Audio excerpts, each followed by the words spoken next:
If flesh stays together, is that another way of wanting to be with somebody forever? Is that what this album's about? Hmm.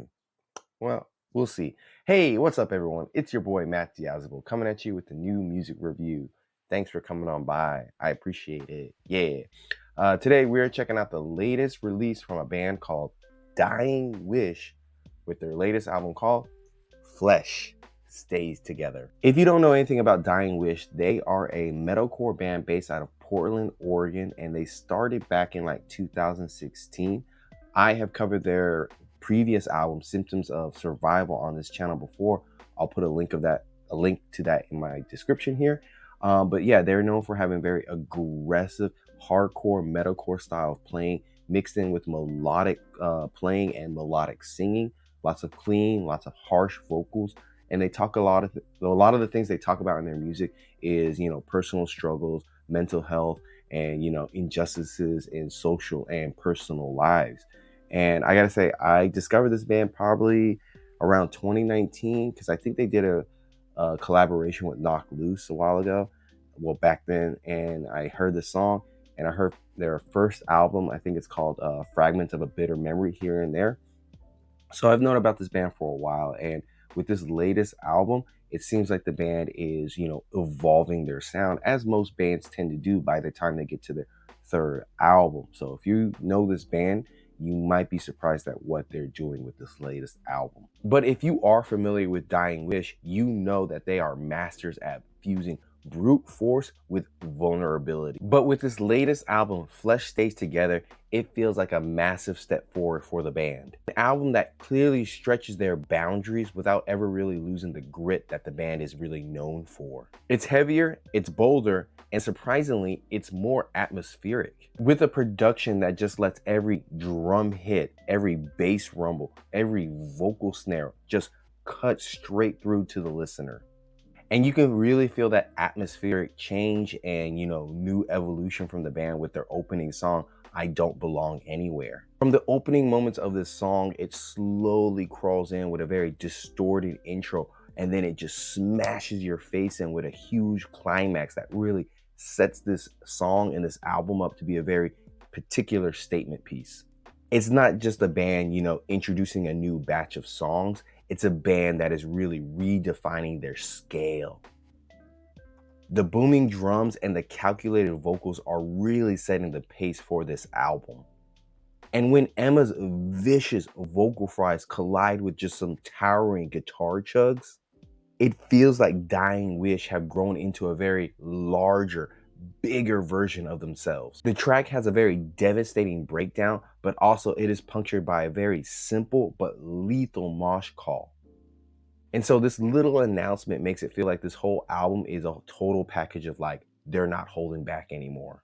And what follows after this song is an exercise in contrast. And then you have the song A Curse Upon Iron, which shuffles between very snappy grooves and haunting clean passages that really just crawl under your skin. Those ghostly vocals paired with these really massive drum productions show how the band can just swing back and forth between brutality and atmosphere without ever really losing any grit or losing that punch that they're known for. And that duality just, runs throughout this whole record.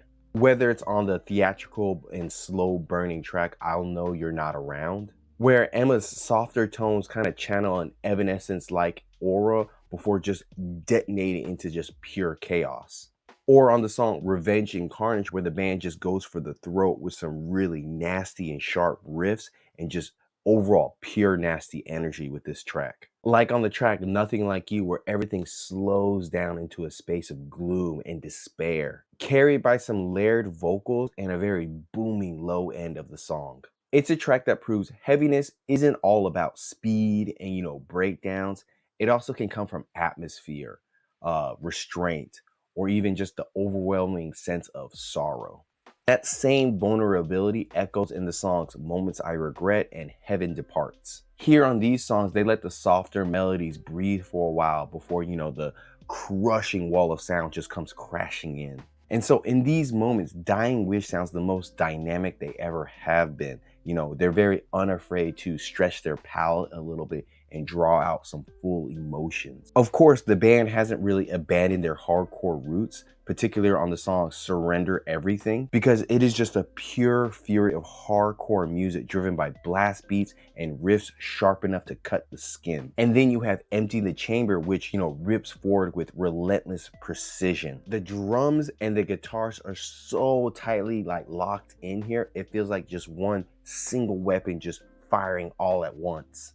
Even when the band experiments with some more moodier tones, they always return to their locked-in aggression.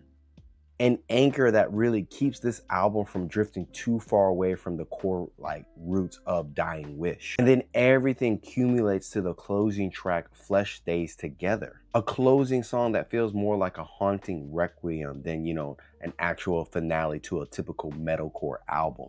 It has a bit of a gothic influence to it, with how it has some eerie and very reverb-soaked atmosphere to it, leaning heavier into sorrow and introspection than, violence. It's probably the most vulnerable Dying Wish has ever been, but it still hits with a very unique weight to it. There's an emotional heaviness that just lingers long after you listen to the song, and even at the very end, they still hit you with a wall of sound that just sounds so aggressive.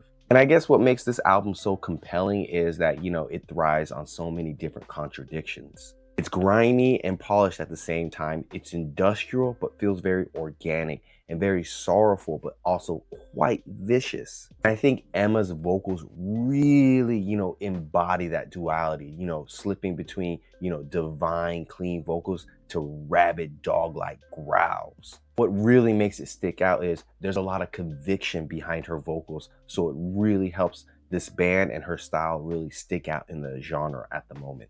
Meanwhile, the rhythm section of this band also deserves a lot of credit and praise, because they're making this album feel massive. With drums and bass that sound so thick, it feels like they are actually making a physical space with how much thunderous sound they're making here. To put it simply, this isn't just another Dying Wish record, it's a statement of growth. Taking a little bit more of a risk here in terms of, slower buildups, haunting atmospheres, and more cleaner passages, but never at the cost of, sacrificing their core ferocity. The results are you get an album that punches harder, feels bigger, and just cuts deeper than anything they've put out before. It's a collection of songs that will devastate the pit and just haunt you long after you've listened to it. And I gotta say, Dying Wish has definitely carved out their most dynamic and possibly their most emotionally punishing record so far.